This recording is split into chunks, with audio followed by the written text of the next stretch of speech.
বাংলাদেশ বিমান বাহিনীর জন্য লালমনিরহাটে নির্মাণ করা হচ্ছে এশিয়া মহাদেশের দ্বিতীয় বৃহত্তম বিমান ঘাঁটি। ভারতের দুশ্চিন্তার কারণ কেন, এই বিমান ঘাঁটি নিয়ে ভারতের উপর কতটা প্রভাব বিস্তার করতে পারবে বাংলাদেশ? ঈদ মোবারক, ঈদ মোবারক, ঈদ মোবারক। কারণ গয়না গয়না 3টি ঈদ মোবারক হয়ে গেছে। দর্শক, চাঞ্চল্যকর তথ্য আর যুদ্ধের মাঠে রমরম অবস্থা আমাদের বীরদের। আর এই ঘটনায় শুধু যে 3জন ঈদ মোবারক হয়েছে তাও না, সিরিয়ালে আরো 4জন ঈদ মোবারকের মধ্যে আছে। আজ আপনাদের জন্য অনেক বিশাল একটা খুশির খবর কিংবা ব্রেকিং সংবাদ রয়েছে আমাদের হাতে। তাদের স্বপ্ন এখন আতঙ্কের রূপ নিয়েছে।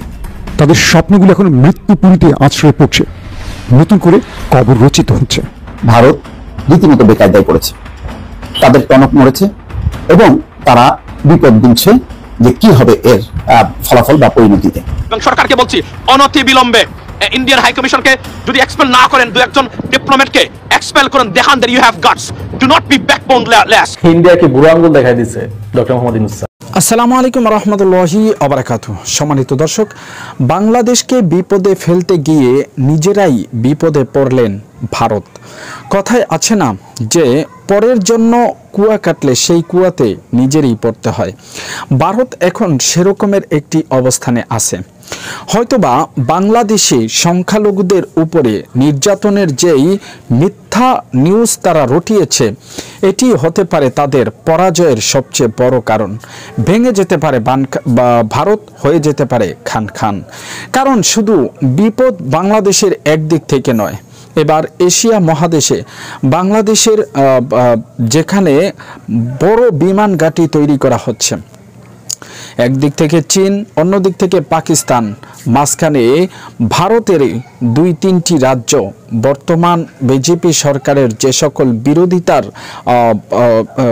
করে যাচ্ছেন, তাতে ভারত সরকারকে ক্ষমতায় টিকিয়ে রাখা, কিন্তু ভারতকে আস্ত রাখা বড়ই কঠিন হয়ে যাবে মোদিজির জন্য। মোদিজি হয়তোবা বাংলাদেশ ছোট্ট একটি রাষ্ট্র ভেবে বাংলাদেশের উপরে যেই কর্তৃত্ব চালানোর চেষ্টা করেছিলেন, সেটি এবার নস্যাৎ হতে বসেছে।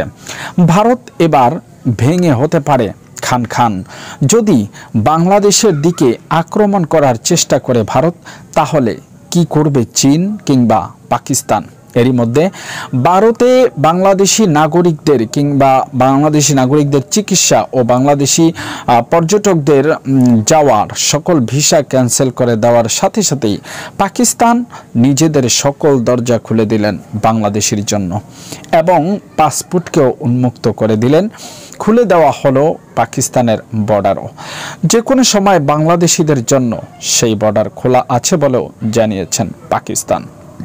যদি পাকিস্তান এবং বাংলাদেশ মিলে যায়, তাহলে সবচেয়ে বড় ভয়টা কার?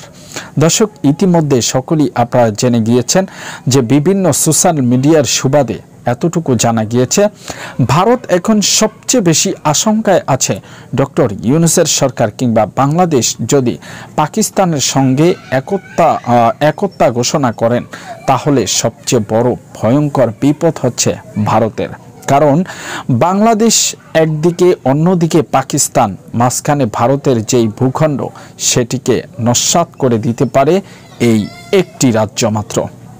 শুধু তাই নয়, বাংলাদেশকে আক্রমণ করার সাথে সাথেই পাকিস্তান হয়তো আর বসে থাকবে না চুপটি করে, এরই মধ্যে সেটিও জানিয়ে দেওয়া হয়েছে। শুধু তাই নয়, যে সকল বিমান ঘাঁটি তৈরি করা হচ্ছে বাংলাদেশ থেকে, এ সকল বিমান ঘাঁটি দেখে এবার ভারতের মাথা ধরে গেছে। ভারত কখনো কল্পনাও করতে পারেনি বাংলাদেশ এতটা বালেগ হয়ে গিয়েছে, বাংলাদেশ এতটা পারদর্শী, কিংবা বাংলাদেশ কারো চোখে চোখ রেখে কথা বলতে পারে, সেটি হয়তো বা ভারত সরকার ফ্যাসিস্ট হাসিনা থাকার সময় বুঝতে পারেনি, কিন্তু এখন